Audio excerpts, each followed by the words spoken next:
I basically removed major sources of ultra processed foods and never returned, never looked back. I just replace everything in the home with things that are not going to harm me. It wasn't at this point ecological. It wasn't animal rights. It was just like I needed to figure out a way to be healthy. Those are all spiritual questions. Those are all questions of meaning. How should we treat non-human animals? How should we treat the land, the earth, the Amazon forest? Those are what should my posture in life be towards these issues, these social issues, these dilemmas, these paradoxes, these various things that we're kind of wondering about.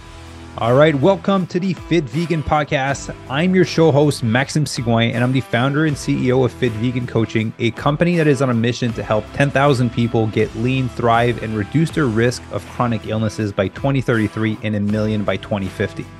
I believe that having a fit, healthy body and mind is the foundation to living an incredible life, and this is what the show will give you if you choose to listen and implement. Enjoy the episode and have a great day. All right, good morning, everyone, and welcome to another episode of the Fit Vegan Podcast. Today, I'm joined by a dear friend, Stevan Mirkovich. I think I finally said it properly. He's a social entrepreneur, co-owner, and chief relation officer at Planted plantedlife.com, which is the expo that I will be at in Seattle in a matter of a few weeks by the time this episode goes live. And he's also the founder of Feast and Fallow Cafe, and a dear friend that I had the opportunity to meet, over 4 or 5 years ago in Vancouver, probably. Even more, man. I think it might have been 2018, yeah? Six years ago. Yeah, it's wild, man. Time flies. Yeah, thanks, Maxime. Glad to be on the show. Congrats on the pod and everything you're doing and time in the States. Yeah, we miss you up here in Canada, but totally understand. Yeah, it's good to see you, though. Well, I'm excited that we get to see each other again in Seattle in a few weeks. I know I was supposed to go to some of the Planted Expo in the previous years, and then I got kicked out of the States, and then I got stuck somewhere. And so I'm happy it's finally happening. It's happening at the perfect time. Yeah, man. We're excited to have you up in Seattle with us. Beautiful. Well, man, I want to talk about like your journey, your plant-based journey, and you have an interesting background as well for the people that don't know. And then we can talk about the Planted Expo and the upcoming event. So, how did it come about for you to go vegan? Yeah, I mean, mostly out of health. So for people that haven't heard my story before, I grew up in an Eastern European home and food was love. And I'm grateful for that, frankly. It taught me to really respect food and the power of food to bring people together. But, as somebody who didn't have a lot of particularly like other vices, other things that maybe my dysregulated self might have turned to in order to soothe myself. I ended up, unbeknownst to me, it was years later, 15 years after the fact, that I would have really kind of latched onto this idea of turning to food for comfort. But at any rate, I ended up in high school tearing my ACL and my MCL and my meniscus in my right knee from skateboarding, of course. And were you good, or was it your first step on a board? Good. No, I had friends that were way better, but I was good enough to try stupid things. Okay. Whatever that means. Anyways, I bailed, really blew out my knee, and I was a really active teen. Played a lot of different sports. Just stayed active, and was never a super thin kid. I was never the skinny kid, but I also wasn't an overweight kid either. I was just standard teenage fare.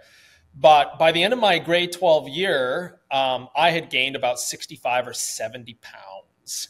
Oh, wow. And what ended up happening was I just ate my way through my, I guess I must have been to some degree high school depressed or whatever. In Canada, I love our medical system. I wouldn't trade it for anything. But when you have an elective surgery, something that's not life-threatening, and you're young and you don't have to go back to work or whatever, you end up waiting a long time for MRIs, you end up waiting a long time for surgeons and all that kind of stuff. So, by the time all was said and done, it took me 16 months before I was under the knife. and having that knee, fully reconstructed. And in the meantime, I kept eating the way I'd always eaten. And, but completely stopped. Like I just couldn't do anything. I don't know. Have you ever had that kind of a traumatic injury where you like completely sever 2 out of the 4 main ligaments in your knee and, the cartilage? Like it was anyways. So I kept eating. I got really big. Like at my peak weight, I was a size 46 jacket and a 40 waist. Wow. So to just put that in perspective now, I'm somewhere between a 36 and a 38 jacket. So like 10 sizes smaller. Yeah. And I wear between a 30 and a 32 waist pant, depending on, the cut or whatever. So I went from approximately this size to like really big in a really fast, and I've got all the stretch marks all over my body to prove it. Even at that young of an age, you got stretch marks? Oh yeah. Because you'd think the skin would be more elastic, right? To kind of recover. Nah, it was bad. And it is bad. They're all still there. You know how it is. Stretch marks are forever. So at any rate, somebody said, you might consider going vegetarian. I was about 19 years old. I had just finished high school. I was out, and they said, there's a lot of benefits.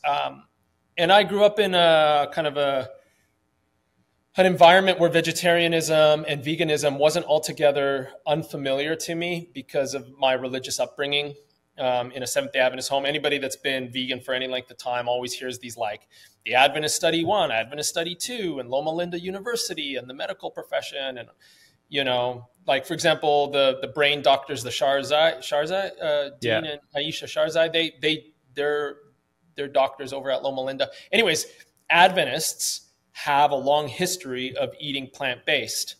And so I had some people in my life that encouraged me. They said, like, you can regain your health.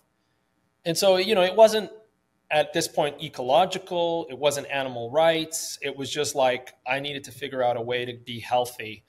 And so, I went vegetarian at 19 due to some like advice, some mentors in my life that said, hey, you might want to consider going vegetarian. And then a doctor by the name of Joel Fuhrman published a book in 2003, was like with a major publisher, Little Brown, like really well-known publishing house. And it was called Eat to Live.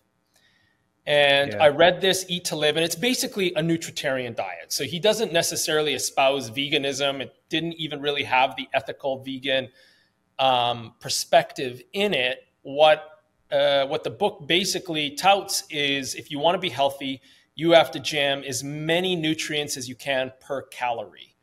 And plant-based is the best way to put as many nutrients into your caloric buck. And I just got it. Like instantly, I was like, this makes perfect sense to me. Of course, these nutrient-dense foods are the ones I want to feed myself on. But it took me like another 11 years to figure out my own emotional eating part of it. And I basically, went back and forth between whole food plant-based and like some form of junk food veganism, for over a decade. And I would yo-yo in my weight, never losing a ton of weight, but losing enough to like kind of make myself feel really good. Like, oh, I'm well on my way, like 30, 40, 50 pounds sometimes, and then regaining all of it because of some whatever, inability to kind of suss myself out and just kind of stress eating and all the rest of it. And then in 2011, my firstborn was just approaching like 2 years old or almost 3 years old. And he was running around and I chased him up a flight of stairs. And I know people have other versions of these kinds of stories, but it's true for me. Logan was running up these stairs and I like raced up to get to the top of them. And by the time I got to the top, I was so tuckered out. I thought I was going to faint. Like I thought I was going to black out. And I was like, oh boy, this is bad. And that was the first time that I like permanently cleaned up my diet. Like a fair bit. Like I basically removed all major sources of ultra processed foods and never returned, never looked back. I hadn't fully cleaned up like in terms of like the intuitive eating side of it, which I ended up realizing that for me, high carb, really high carb and low fat and like moderate to high protein. Moderate to high protein, high carb, fairly low fat was like what my body thrived on. And that took me another 5 or 6 years to kind of figure out that side of it, because I was still eating a fair bit of like nuts and seeds and oils, and they were like, they were forming a fairly large part of my diet, and I couldn't lose the last 40 or 50 pounds. But in 2016, 2017, somewhere right in and around there, 2016, I kind of figured that out. Like, I just got to go like super high carb, fairly high protein, and like really low fat. And then it melted away. Like, I literally could not keep the weight on. Like, it got so crazy that I was eating like mountains of food and it was just melting away. And I was like, dang, I figured it out. So, you know, it hasn't been perfect since then, because I still have a lot of emotional baggage tied to eating, and that comes and goes, right? Like, life is hard. It's stressful. There's a lot of things going on. And, you know, sometimes you indulge a little bit more in certain things, and you kind of beat yourself up about it. But, you know, more and more I'm getting, you know, as I get into my 40s, which is crazy. I can't believe I'm into my 40s, but, you know, I'm becoming more at peace with myself, and kind of trusting my instincts a little bit more. And at any rate, that's my origin story really for veganism and weight loss. There you have it in what, like 8 minutes? It was perfect. No, well, let me ask you this. So I think emotional stress eating is something a lot of people struggle with. I had my fair years of dealing with that as well. How, obviously, I don't want to say it never goes away, but like, life is stressful sometimes and you just make the wrong decision. So how have you managed to kind of gain a better control over it so that it doesn't happen as often as it did when you first started? Right. Yeah. I don't know that it kind of goes away in that sense. I just have different tools that I use depending on what's going on in life. Like, my dad got sick in the fall. My dad is sick right now, really sick. Like, it's sort of touch and go. And I got pretty stressed. So let me just use that as a microcosm, as like a small example of seasons in life where you might be kind of pushed towards some of your like shadowy sides and to certain behaviors that don't serve you well. When I recognize that I'm in that kind of a season, at that point, I don't try to just like use I put in like some really strong boundaries. So at that point, like, everything exits the house that could be tempting, and I'm quick to just sort of replace everything with like lots of fruit around. I've always got fruit around. I've always got veggies around. That way, if I'm stress eating, the only thing that's accessible to me is stuff that's not going to harm me, right? Like, I can eat as much of it as I want. And so carrots, celery, apples, grapes, you know, oranges, you name it. They're just everywhere in my house. Like, people walk in and they're like, what is this cornucopia of fruits and vegetables? And anytime you see that in my house, you can know that I'm dealing with stuff. And rather than kind of like having to add another layer of stress of like being super mindful of what I eat, I just replace everything in the home with things that are not going to harm me. When it's less stressful, when it's just like day-to-day living, then it's all down to mindfulness, man. It's into that like sense of like, oh, I'm about to nourish myself. I'm about to partake in something that is sustenance, something that's life-giving, something that's cultural. Like, I'm going to eat food. I'm going to chew food. I'm going to taste food. I'm going to smell food. And I just try to be present to eating. Those are my favorite seasons. Those are the times where cooking is a joy, eating with family is a joy, going out to eat is a joy, because you're in it and you're like totally in alignment with yourself, and you're just like, this is enough and I'm okay eating this in this way at this time.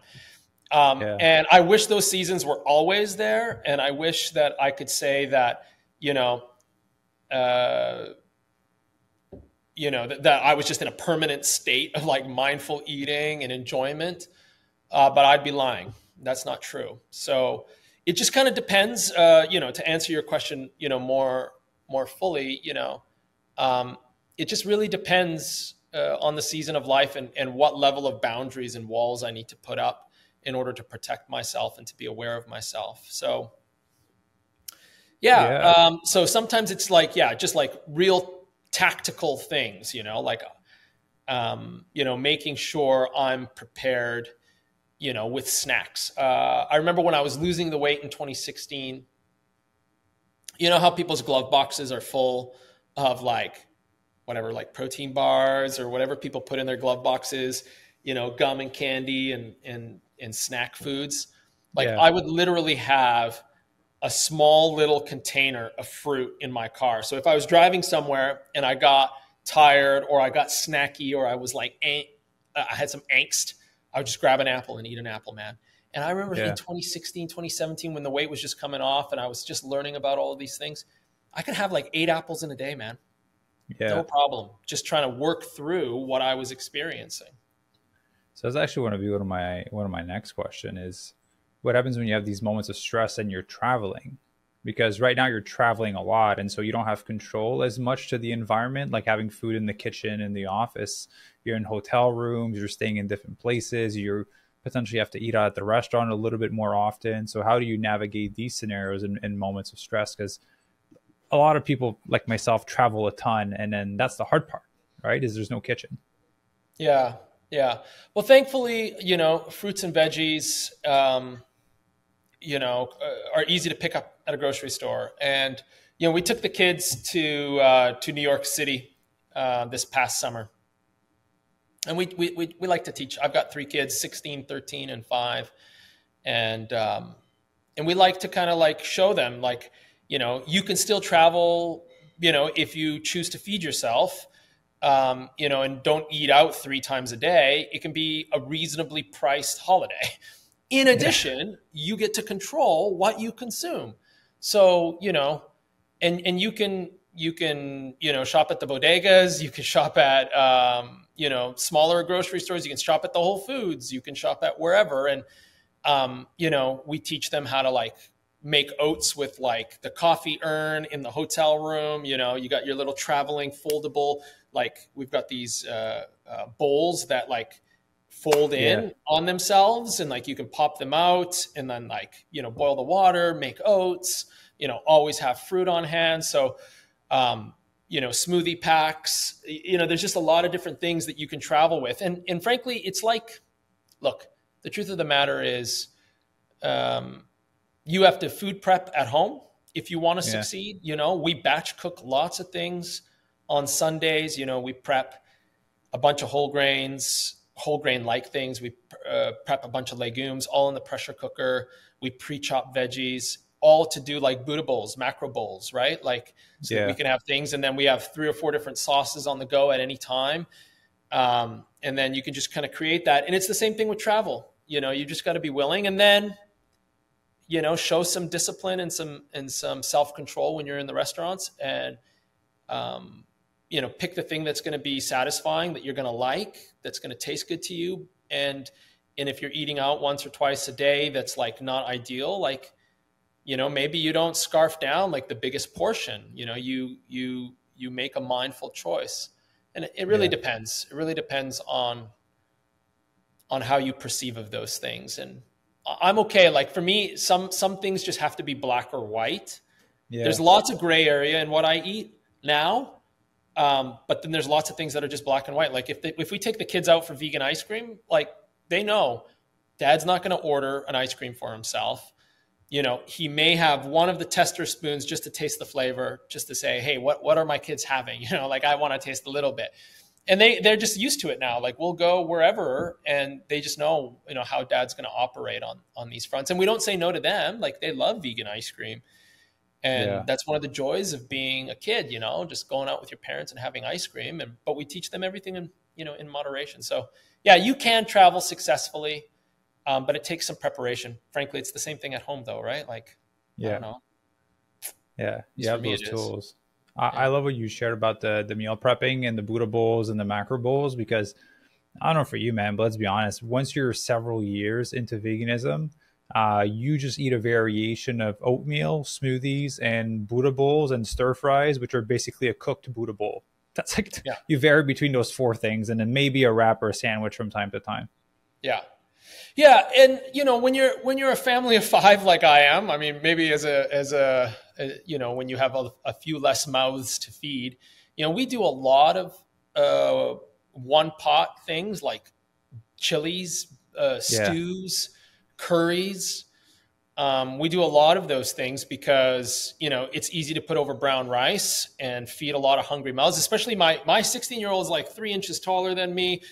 Plays high level basketball, and he eats like a vacuum cleaner, like everything in yeah, sight, and you've got to be able to put enough calories in them. And so we tend to do like big one pot kinds of meals as well, a lot, especially in the winter. yeah, Um, but yeah, you're right. It basically it gets down to a pretty basic. For me, I actually think, because I'm a foodie, I think in terms of cultural things, we tend to have one Asian dish, like East Asian dish. We have one South Asian dish, like a curry or whatever. Then we tend to have like a Latin-based dish, Mexican mostly, but like it could be a pupusa or something like that we've learned to make that we really like. And then, yeah, like a macro bowl. We tend to have these like cuisines that we go through, and we do a pasta dish once a week as well. So, that's the way we roll. And people just know, like it's my wife, Heather Joy, calls Friday Stir Fridays, because we do a big stir fry, right? Stir Fridays, and we do Taco Tuesdays, and like, yeah, we've got our kind of go-tos. yeah. I'm sure my cooking style will change as I expand the family as well, Yeah, for yeah. sure. Because I won't, yeah, I won't definitely be cooking the same way. So just out of curiosity, like at what point in the process did you kind of become a pastor? Oh, that was early actually. So my connection to church and faith wasn't in high school. I was like not really that kid. In fact, I think it was a surprise to most of my friends and family when I decided to do it. That being said, I did do it young, like basically after my first year in university. Yeah, I just had this like, I've always been drawn to like the meaning of life kinds of questions, and trying to suss out like why are we here and what is happening with, like, why am I alive? Am I alive? Like, what does it mean to be alive? Like I've just been drawn to those kinds of questions. And I think growing up in a Christian environment, it was a bit of a default mechanism. I'm still a person of faith. I believe in God. I think that there is something out there unifying and pulling everything together. It's love. But for me, it's personal. Anyways, so I was right out of high school, and drawn to these kinds of questions, and kind of went down this road of reading a lot of different literature. This was really frankly kind of internet. It wasn't pre-internet. Like high-speed internet had like just become a thing in universities and like public institutions, but nobody had high-speed internet at their house yet. That's how old I am. So, you still have to go to the library and actually read a book. You weren't spending hours on YouTube going down rabbit holes of like YouTube videos or anything like Yeah, that. I remember So my library card taking out books. yeah, you actually have to go and learn and read and do a bit of research. Man, I'm making this a long story, but It's all good. We have time. yeah. So I just kind of like, I was drawn to those questions. How do we do life together? What does it mean to be in community? What makes us similar? What makes us different? How do we understand the ins and outs of life together? So, yeah, I guess probably because of my Christian background and disposition, that ended up feeling the most the most reasonable approach. And so I was like, oh man, yeah, like this pastor thing is about helping people think through these kinds of questions. And, you know, when you're a pastor, you spend a lot of time with people at momentous occasions. They're about to get married. They're about to die. They're about to have a child. You spend a lot of time with people when they're in crises, because that's when they start asking these kinds of questions. So, when shit hits the fan, can I swear? Yeah. Yeah, of course. When shit hits the fan, people start wondering, like, what is this all about? Like, what is life all about? And so, I liked being present to those kinds of things, because I grew up in a situation where, I didn't have like, a standard, pretty standard. Like a lot of people have my experience. Like I grew up without a dad, single parent, a lot of like father-like figures in my life, and kind of thinking through all of those things. So, it all kind of coalesced into this desire to be present with people in community, asking those kinds of questions. So yeah, I went to university and studied theology in undergraduate studies. And shortly after graduating, I went to work as a pastor and did that full time for, I guess about 15 years. Yeah. Just shy of 15 years. So that's when I haven't been doing it full time for the last several years, but I am still an ordained minister and still have a profound faith in God. But yeah. Yeah, that's when I met you. You did a vegan potluck at your church. And yeah, so that's interesting. Sometimes worlds collide. Like, do you ever think in Venn diagrams?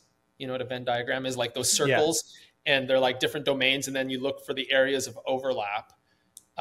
So yeah, I definitely, I always thought like that idea of health and like care of the earth and care of animals and like how all of that works. Those are all spiritual questions. Those are all questions of meaning. Like, how should we treat, non-human animals? Yeah. How should we treat the land, the earth, the Amazon forest? Like, how should we do these things? Those are meaning-making questions. When you sit there and you think about that and you think, well, what is my responsibility? What should my posture in life be towards these issues, these social issues, these dilemmas, these paradoxes, these various things that we're kind of wondering about?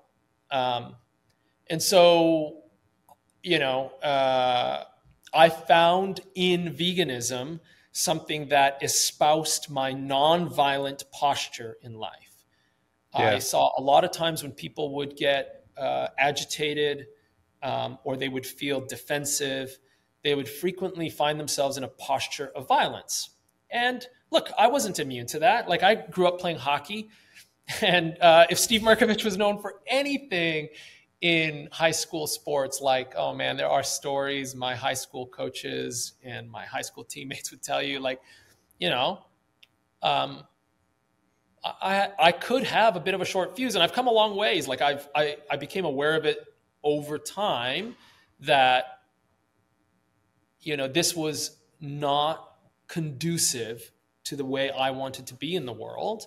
And it was just another one of those areas, much like overeating, or any of those things where you're like, oh, there's a better way to be in this world where you can be nonviolent in your posture. And so veganism as a nonviolent kind of philosophy was really also enticing. But again, like, as I mentioned, it began with health. I only became aware of all of like the intricacies of veganism, as the years elapsed, then I became more aware of what that meant, So for years I wore leather, and I called myself a vegan because I didn't really as long as I was eating vegan, I was a vegan, right?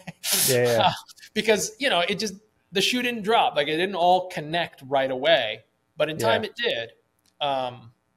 So the reason I did the supper clubs, they were not fully tied to the church. I just happened to use church facilities and kind of tie it in because it was alongside of, it was parallel to my experience, my spiritual experience. And so it felt like it could coexist and Yeah. work together and be supportive, but stand on its own. Like my supper clubs were not particularly spiritual. Like it was about the food, it was about the cooking, it was about the ingredients. It was about those things, but those are all important questions that one has to answer. What will I eat? Where will I source it from? Why would I make that choice to eat those things and not those things? Why would I cook in this way and not that way? Those are all, I think, important questions. And they're not just scientific questions. They're not just questions of health. They are questions of ethics and questions of morals as well. So, all of that is sort of tied into it. Yeah. Well, two things I'd like to share about that. First of all is the reason I want to bring up that you were a pastor as well and kind of along your journey is because I never got to think properly thank you for the day that I texted you to kind of rush you to the hospital. So just for the people listening, Steven and I, when Jen was about to pass away, it was one of her dreams to be married. And so I texted Steven, I was like, hey dude, like we're at the hospital, this might be it. Like, can you rush here basically and do this? And you're like, yeah, just let me know. And I think she ended up passing away, I think like 20 minutes after or something. And this was in the pandemic, wasn't it? Yeah, it was in the pandemic. I wasn't even allowed at first in the hospital with her. I had to be isolated and all that. So just a massive thank you for being willing to kind of step up. You were a huge help, and it was cool to know that you would show up. Big thank you for that, because I never really got to say it properly because we didn't really see each other since then. You took off not too long. I mean, it was the pandemic, right? Like a lot of people weren't seeing each other, but I remember that text, man. And I remember the journey. We all watched, as you stood by Jen and supported her through that experience. And you guys did everything from the outside looking in. It looked as though you didn't leave any stone unturned to find ways to prolong Jen's life and to give her the life she wanted. And so, I appreciated you. I appreciated how you show up in the world. So when a text comes in and says, hey man, can you be present in this way? I mean, it was a no brainer. Of course. Yeah, man. But thanks for the shout out. Definitely would have been there, but yeah, sad how that all transpired. But look at you on the other end, just continuing on and getting a sense of, what's next for you, and congrats on everything as it's kind of panned out. You're in a happy spot. Thank you. I appreciate that. Yeah, we're almost at 800 people's lives that have been transformed since that day. So those people would have never been transformed if it wasn't for that. So something beautiful came out of it. Yeah, totally.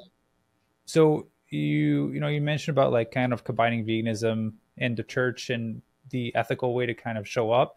Did you have a chance to watch Christpiracy from I've seen it, Cameron Kip? Okay. I'll be honest. I saw like a cut about 16 months ago. Okay. So I don't know if it's the final cut. I haven't seen the one that got theatrically released in the States. I'm assuming it's at least close 90% overlap, but honestly, all of my commentary, anything we talk about now is like with the caveat that I saw like the one with the watermarks on it and everything, because the folks over at Christpiracy, Kip and those friends, they reached out at the time. They were contemplating places to release the film to do a screening, and so there was some talk of actually screening it at a Planted Expo. Didn't all pan out in the end, but yes, I've seen it. What were your thoughts on it? Because I have a lot of pastors that are in our, surprisingly, we have a lot of pastors in our program that are vegan. And I was like, they haven't had a chance to see it. So I'm curious to hear your take from the version from 15 months ago. You said. Yeah. No, I think first and foremost, it's a film that should have been made and needed to be made. And I think when they kind of like locked into it, because of this whole idea of nonviolence, bloodshed, and this idea of how do we, like, there's this key concept of like the domain, or like having dominion over something. And in this case, dominion over creatures, non-human creatures. in the Christian and Jewish scriptures that are part of the story. So from that perspective, in terms of Jesus as a nonviolent figure, a figure that absorbs violence and in turn, returns into the world forgiveness and goodness and kindness and understanding and empathy. From that perspective, it's all good. I think there was one argument and one perspective, and they may have, I gave them this feedback. So the final cut might have some level of this. I just don't know. I haven't seen it. I was having a conversation with somebody at the Planted Expo in Toronto who had just recently seen it because, everybody's seeing it right now. And they're all like, hey, this was great. This was wonderful. And I said, I can't wait to see the final cut. But there was one basic element, and that is, I think the animal argument in terms of what the cross and what the message of Jesus was coming to do to kind of reverse a violent posture towards anything, certainly towards other humans, and in this case also towards animals, and using animals for economic exploitation. That is definitely an application of what took place on the cross. There's no two ways about it. I think it's a valid argument. I think what they set out to do to say, actually Jesus and many religious people and a lot of original kind of versions of early religions, whatever that religion happens to be, being nonviolent, I think is a valid argument to make. So I want to say that I think the argument is valid, but I think it needed to be kind of, in my estimation, sort of placed in context around, maybe if there's concentric circles of meaning, what was the primary meaning, at least for Christians who are sort of immersed in theological reflection, right? So in the Christian scriptures, it's humans that are made in the image of God. Okay, so humankind is made in the image of God.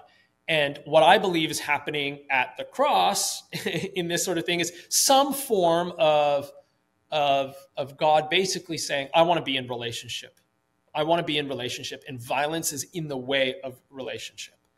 Yeah. So I think if you set out to say what Jesus did was putting an end to violence as a means of problem solving, then you say, well, okay, how are all the ways that Jesus put an end to violence? Okay, there shouldn't be war between humans. Great. When you're, in an argument with your spouse, you should use nonviolent communication techniques, et cetera. You should use all of these things. Oh, and by the way, our posture towards the animal world should also be nonviolent and non-exploitative. Yeah. And so as long as you kind of put it in context that God wants to be in relationship to everything and violence is in the way, and we just haven't gone far enough in our thinking to see that actually when Jesus flips the tables and says, this house of prayer has become a den of robbers or a den of thieves, and, all the money changers and all the business and economics of forgiveness, that's absolutely true. Absolutely true. But in the concentric circles, it's one of the wider concentric circles. It's not, in my estimation, the primary one. So if they had clearly articulated this, like Jesus came to end violence and it applies to animals, I would have said, man, that movie is one of the best movies ever made. But I feel like that connection, and I was waiting for it the whole time. I was like, okay, make that connection. What about atonement? What about and I was like, yeah. I was like, really?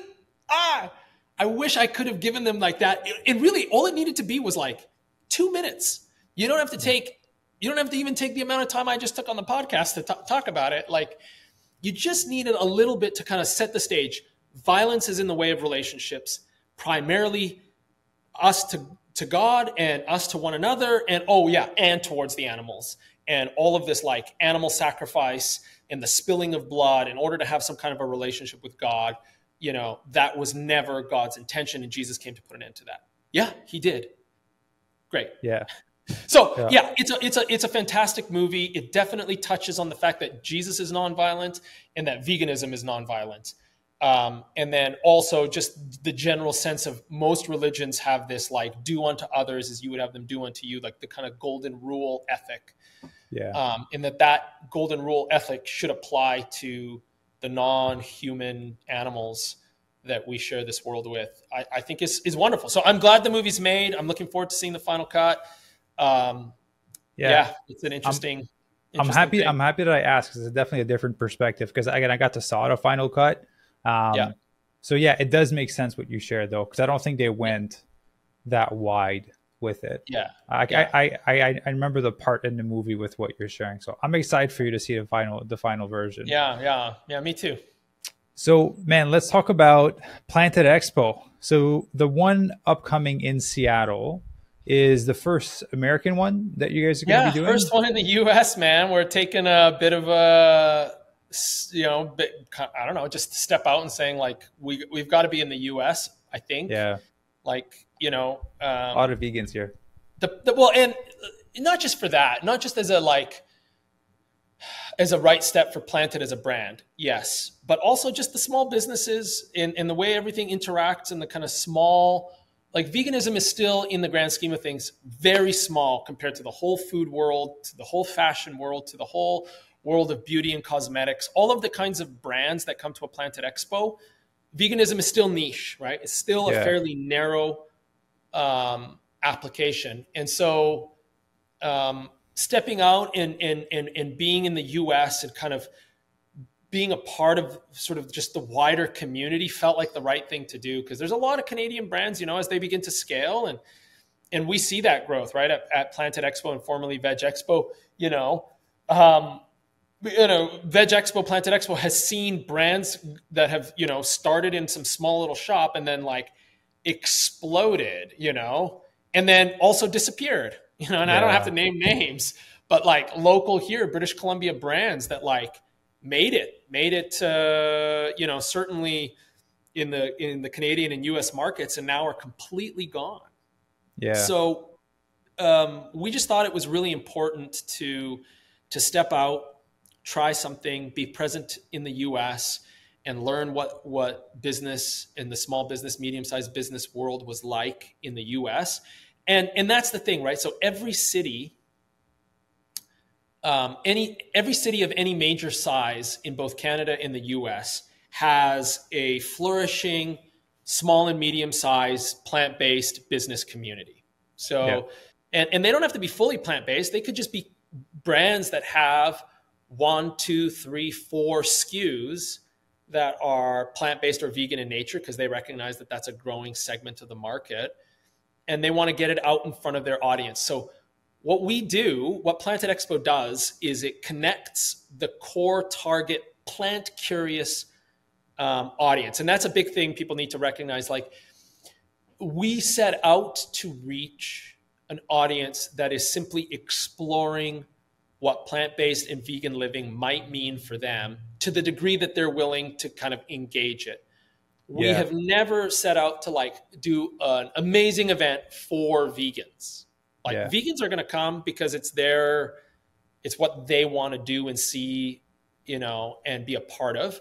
But ultimately we want to reach the flexitarian, omnivorous, like conscious consumer who's saying, what are the best things for me? What are the best choices? What are the products that are available to me that tread the lightest on this earth, are the most health promoting for my body, and are in alignment with my ethics. And we happen to believe that plant-based and vegan products tick those boxes the best. And so we want to be able to take those small passion businesses that are operating in every one of those cities and introduce the audience to those brands, and vice versa. Like, look, there's a lot of people interested in your product, and oh yeah, look at all the different brands and products that are available to you. Like, it's a win-win both for the audience and for the businesses.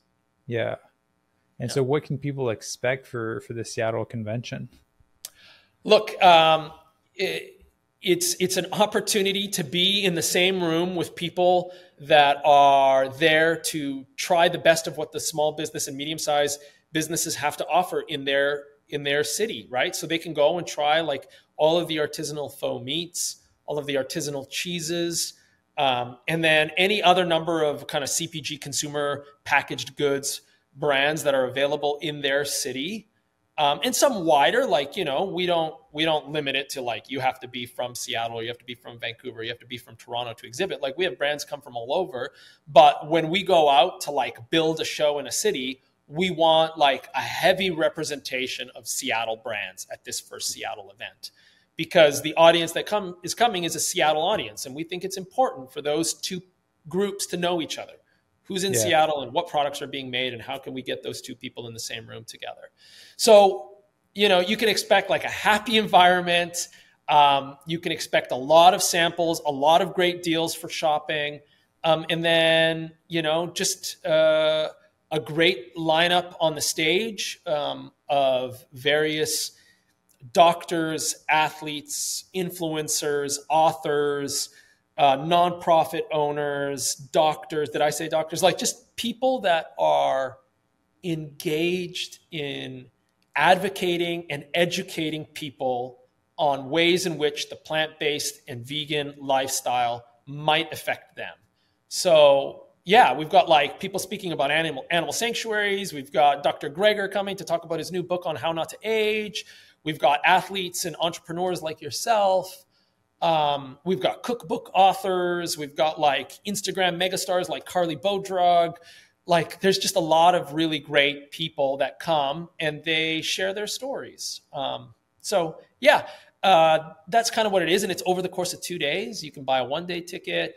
You can buy a 2-day ticket if you want to catch like all of the speakers. And often there's so many brands and you can like spend a lot of time there that you can't even get through the whole show. Like, you may only have an hour or two each day, and then you come back the next day if you buy a 2-day ticket, and you can catch the other half of the show and the other half of the speakers. And so yeah, you just kind of come, and it's just a really great vibe. Like, you know, as soon as the doors open, you know, there's brands ready, samples ready, deals ready, and then the stage is kind of from the moment we open to the moment we close, there's somebody on stage sharing something meaningful, and we take great care to kind of curate who's on that stage, and people come and hear your story and hear what you're up to. So that's what people can expect. You know, it's not intended for just a strictly vegan audience. There's something there for everybody. Yeah. So whether you're kind of fashion minded or kind of beauty care minded, what, like, kind of wherever you're kind of thinking, you'll have an opportunity to you know, kind of suss out the brands that are available in your city and talk to the entrepreneurs, talk to the business owners, ask questions about the products, taste the products the way the brands want them to taste, because they kind of go out of their way to make sure their samples taste appropriate. Like, I don't know if you've ever walked into a store and you're like, what is this faux meat? Yeah. What's it going to be like? How do I use it? Or this cheese, what's the best application for this cheese? Is it a kind of a melty cheese? Is it a harder cheese? Like, you know, and then you can go and just ask the questions. What did you make it with? How did it go? And like, yeah, there's just great opportunities to kind of rub shoulders with all of the brands and all of the people that are going to be there. Yeah, beautiful. Well, no, I'm excited. I decided to do a Fit Vegan workshop the Friday before the event. Cool. So I have some clients flying in nice. From outside Seattle, so we can do like a workout and dinner, and then they're going to come to the expo after for the weekend. So I love that. A bunch of our crew out there. Smart, really smart. Yeah. And so also for the people listening, I will link the website down below if you want to get some tickets to the expo. I will be there. I will have a booth as well. My wife Ivy is going to be there with me. If you guys know Coach Sarah. You can use the code FITVEGAN for 15% off your tickets. Beautiful. FITVEGAN for 15% off your tickets. I'll put that down below for everyone. But yeah. Myself, Ivy, our head coach Sarah is going to be there. We're going to have I think Robert's going to come and work out with us, I think, on Friday nice. Too. Yeah, Robert Cheek's coming. Yeah. He was awesome in Toronto. Yeah, love Robert. Him. Carly's going to be there as well in Seattle too? Yeah. Okay. She's supposed to go on the podcast a lot of overlap between the three cities in terms of the stage lineup, because, you know, cities get jealous. They're like, why is so-and-so only over there? But there's a number of changes between the cities too, but like a lot of our headliners are the same headliners from city to city. Oh, is Nimai going to be there too in Seattle? Nimai's going to be in Seattle, yeah. Oh, shit. I'll text him. Okay. I didn't know if he was going. Yeah. Won't be in Vancouver, though. Okay. It won't be in Vancouver, yeah. So there's a few changes, but yeah. Oh, that's beautiful. Well, I'm excited to see everyone there, and ultimately, you're gonna be super busy while we're at the expo. I'm the one on the stage, man. Oh I'll be yeah, so doing you're more of this. I'll be doing more okay. of this. So, yeah, I'm like the MC facilitator. There's a lot of fireside chats, and I'm just the one that kind of asks all the questions, and just connects in all of those ways. Beautiful. Well, I'm excited to see you again, and for the people listening, and all the information down below, you can save money on your tickets. Yeah. I want to say, Stevan, any last words of wisdom you'd like to share with the audience, Oh man. or that you'd like to plug? Doesn't have to be wisdom. No, I mean, look, I'm just grateful for everything that's kind of going on. Grateful that there's people that are still supportive of helping people live their best lives, and you're doing that. And I'm delighted to be a part of your podcast, and honored to have been invited to the show. Thank you so much. Looking forward to meeting any Seattle folk that hear this, that are coming out to the event in Seattle. It'll be good times. Come and introduce yourself. Beautiful. Well, everyone, thank you very much for listening. Again, all the link will be down below in the description, whether you're listening on audio or on YouTube. And we'll see you guys in the next podcast episode or in Seattle at the expo. Perfect. Bye. Thanks, Maxime. Bye-bye.